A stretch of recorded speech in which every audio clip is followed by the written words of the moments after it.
नमस्कार मंडळी, आज आपण अत्यंत पौष्टिक बहुगुणी असा गुळाचा मोरावळा बनवत आहोत। त्या आवळ्यामध्ये भरपूर प्रमाणात व्हिटॅमिन सी असते। केसांच्या त्वचेच्या आरोग्यासाठी आवळा एकदम पौष्टिक असा आहे। तर ज्यांचे केस गळती भरपूर प्रमाणात होते त्यांनी आवर्जून आवळ्याचा समावेश आहारात केला पाहिजे। तर इथे मी पाव किलो आवळे स्वच्छ धुवून पुसून घेतले आहेत। ते वर्षभर टिकण्यासाठी हे खास टिप्स आहे। आवळ्याला कुठेही पाण्याचा अंश नसायला पाहिजे। स्वच्छ कोरड्या कपड्याने हे पुसून घ्यायला पाहिजे। आणि जे भांडे आपण ही किसणी वगैरे वापरतो त्याला सुद्धा पाण्याचा कुठेही अंश नसायला पाहिजे, म्हणजे आवळा हा आपला मोरावळा वर्षभर टिकतो।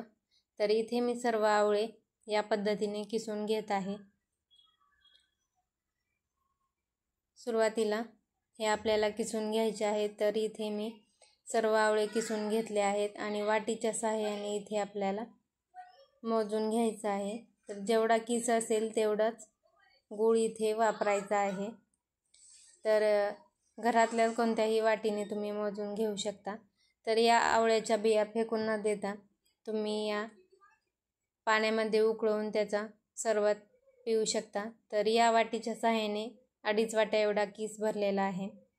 तर इथे मी 2.5 वाटीच गूळ वापरणार आहे। आणि वजनी प्रमाणात म्हटलं तर पाव किलो आवळे असल्यामुळे पाव किलो गूळ वापरायचा आहे।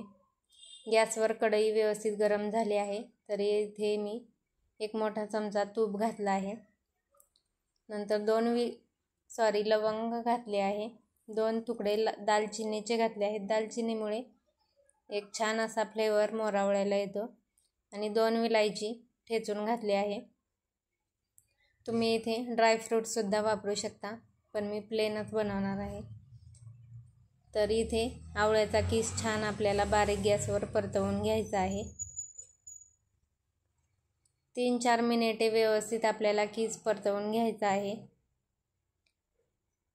किस व्यवस्थित परतल्यामुळे आवळ्यातील तुरटपणा थोडासा कमी होतो। 3-4 मिनिटे परतून झाल्यानंतर इथे आपल्याला गूळ घालायचा आहे।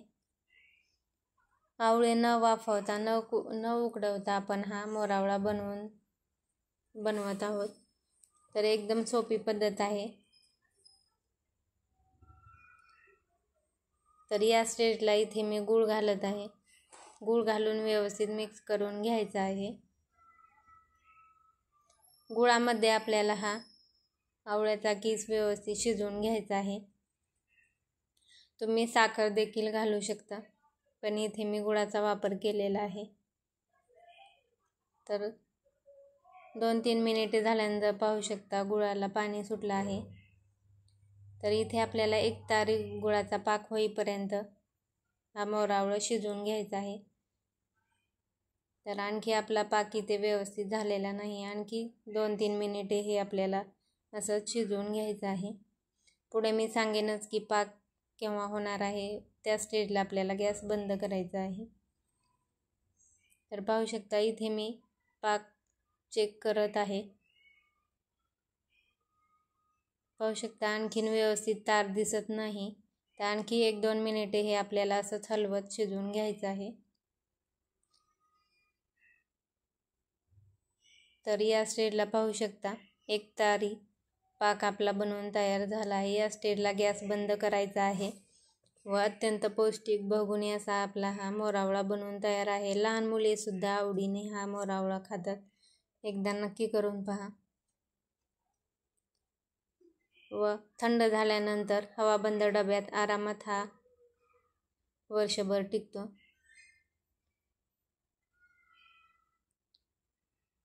तर व्हिडिओ आवडला असल्यास नक्की लाईक, शेअर, सबस्क्राईब। धन्यवाद।